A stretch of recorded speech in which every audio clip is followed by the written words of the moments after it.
Let me begin by telling you a true story that's kind of hard to believe. In 2014, a man named Arnold Abbott was arrested in Fort Lauderdale, Florida. That part's not hard to believe, right? But here's the thing. What was his crime? Well, he was a 90-year-old man, a 90-year-old man who had spent the last 20-something years of his life working on a feeding project. He was feeding homeless people, providing a hot meal for people. And the city had recently created a new law that was prohibiting food sharing.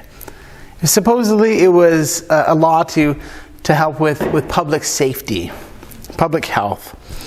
And so because of this new law, Mr. Abbott and his friends, a lot of them members of the church that he attended, they weren't going to be able to go out to the public park and serve these meals that a lot of people had depended on. That for a lot of these people, that was the one hot meal they got that day.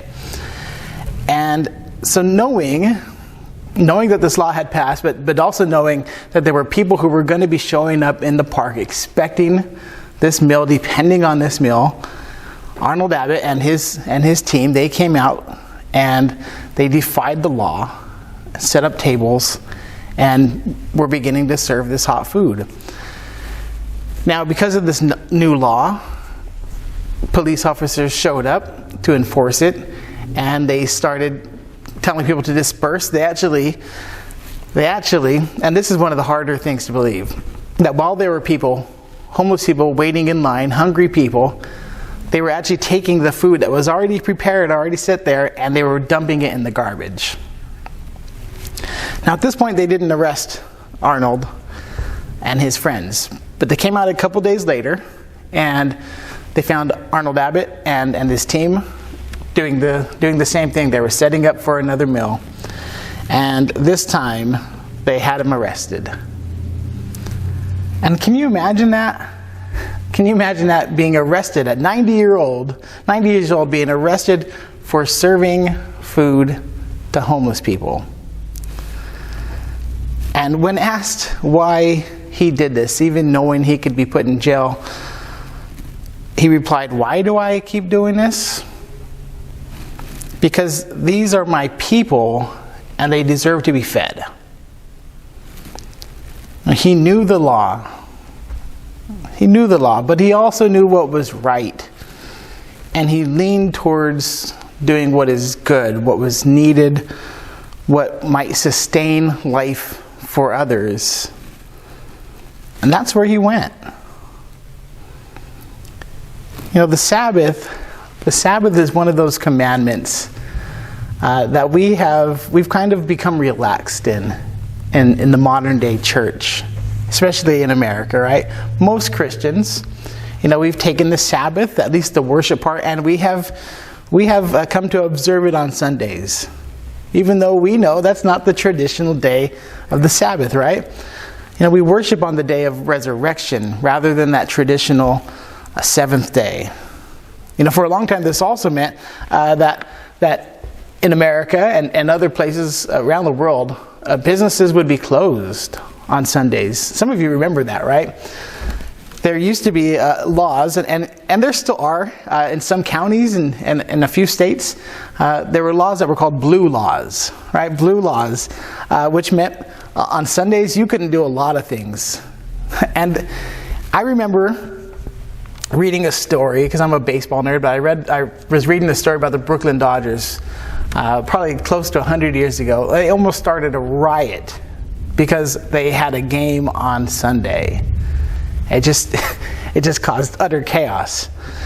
Now, in some states, including places like Texas, liquor stores are legally prohibited from being open on Sunday.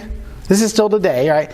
The law did just change. I think last year they changed the law that you could sell wine, that you can now sell wine starting at 10 o'clock versus on noon on Sundays, right? In Illinois, horse races are illegal on Sunday. In Maine, it's illegal to hunt on a Sunday. In Michigan, and this was hard for me to believe, that in Michigan of all places, it's illegal to sell a car on Sunday. They're not the only state, right? But for many people, we don't think of the restrictions on Sundays anymore, right? For many people, Sundays in the fall and winter, they have become reserved for the new holiest activity of all, right? Watching football. Probably with a glass of their favorite beverage and likely with ribs, many of them pork, by the way, on the grill. But in Jesus' day, the Sabbath was taken a whole lot more seriously than we do today. The laws didn't vary from county to county or by state. It was clear. It was clear what you were to do and not do on the Sabbath. From the time the sun went down on Friday night till sundown on Saturday. And during that time, you weren't to perform any kind of work. Right? You or your family or your servants or your animals. Right? They should all rest. That's what the scripture said. Now Exodus in chapter 28 to 11 tells us that we rest on the seventh day because God rested after creation. Deuteronomy, and there are 13 examples of the Sabbath in the Old Testament, but these are two of the big ones. Deuteronomy in chapter 5, verses 5 to 12. 12 to 15. It says that people rest. People are to rest and to allow their slaves, their servants, to rest as well, remembering that they were once slaves in Egypt. But the strong hand of God set them free, and that's why, according to Deuteronomy, that's why God commands them to keep the Sabbath day. Now, the second understanding that we just read, right, and you might think that's weird that we have two different understandings of why we have the Sabbath, but the second understanding of Sabbath seems to be the one which Jesus has in mind in this story, right? When he's there teaching in the synagogue on this morning and he sees a woman in obvious pain. He sees a woman who is overburdened so much that she cannot possibly stand up straight. And he calls out to her. He places her hand on her. And he says, "Woman, you are set free. You're set free from your sickness." It sounds so simple. We read this now with our 21st century lens and we think, it just sounds simple. It sounds like Jesus did the right thing. We have no problem with it, right? But it says the leader of the synagogue finds this unbelievable.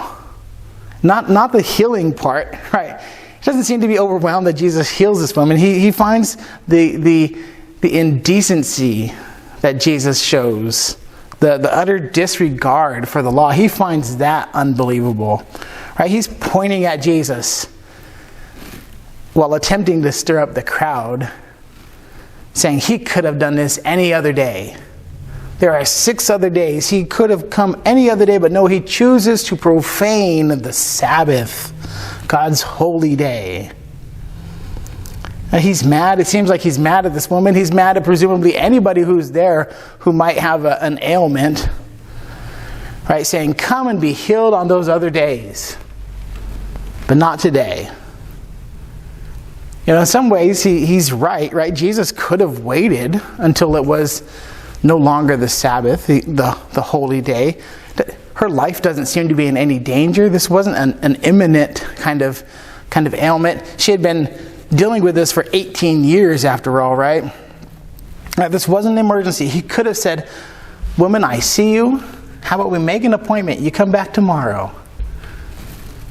Come a later day and I'm sure that, with your back the way it is, that it's not going to be easy for you, but you understand, right? The timing just isn't good. It wouldn't look good if I took care of you today." But instead, Jesus points us to the reason for Sabbath, saying the way to keep it holy, the way to remember what God has done for us, is by setting free those who remain in bondage today, just as God delivered the children of Egypt from out of slavery. Jesus delivers this child. He says, this child of Abraham. Jesus wasn't disregarding the law. He was living out the intent of the law rather than being a slave to the letter of the law. In doing this, Jesus was definitely keeping the Sabbath holy.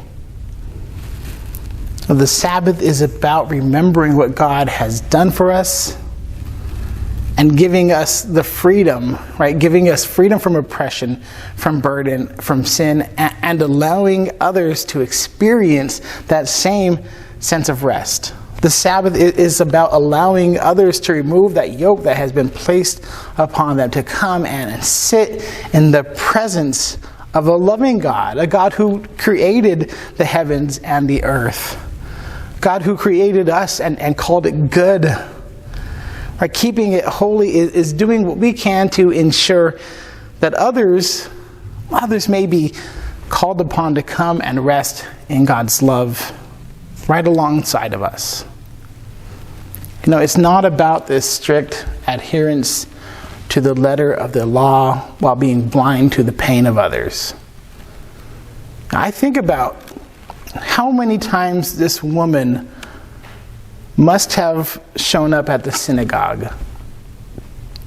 It says she dealt with this for 18 years. She had been in crippling pain for all this time. I strongly doubt, I have a very hard time believing that this was the first time that anybody at the synagogue had ever seen her. It's likely that if she was there that day, she had been coming for years. Maybe not every week, right? Maybe not every time, because of the pain that she was going through. But I imagine that there's no way this was her first time being there. So how many times did she show up in her condition and the people who were there ignored her pain? Maybe they saw her and they took pity on her and they thought, man, well, the law is what the law is. I can't do anything. If only she would come back on another time. I wonder, though, how many times did the leader of the synagogue or any of the people there, any of those purists who would turn her away, did they once say, "Sister, I see your pain. Will you come back after the sun goes down? Sister, I see your pain. Can you tell me where you live so I can go and visit you at a later time and help you out?" I wonder if anybody ever went to go check on her to see if there was a way that they could relieve her pain, or did they, for just 18 years, allow the law to be the law and let them use that as an excuse to be off the hook for showing any kind of caring or compassion? Somewhere, somebody should have asked if their inaction was pleasing to God. They should have asked somewhere along the line if their stubbornness was glorifying their holy God. Because what does it say about God? Seriously, what does it say about God if God can see the plight, the pain of one of God's own creations and do absolutely nothing about it? So here we see Jesus rightly teaching the people, look, this is the day to remember that God has delivered us from bondage, and we remember God's freeing love when we do the same for others. That's what the Sabbath and keeping it holy are all about. It's not about getting riled up, making sure worship is just perfect. It's not about duty and obligation, like saying you have to be here every Sunday no matter what. And we are certainly not keeping the Sabbath holy if we, like those synagogue leaders, are scolding people saying, come back later and have some decency. If we're condemning those who are offering the same grace that we have been given, but doing it in a way that we don't like. But we do keep the Sabbath holy if we come to church ready to see people, if we come ready to remember the love, the grace, the freedom that God gives us and others, we keep the Sabbath holy when our worship leads us to walk in the ways of God, to engage in acts of mercy and compassion, and to work for the justice of all of God's people. We rest in the assurance of God's love, and we welcome others to lay their burdens down. And sometimes that means that we have to get up and help them to unload first, so that then we can all rest in God's love together. That's what it's all about. That's how we keep it holy. Amen.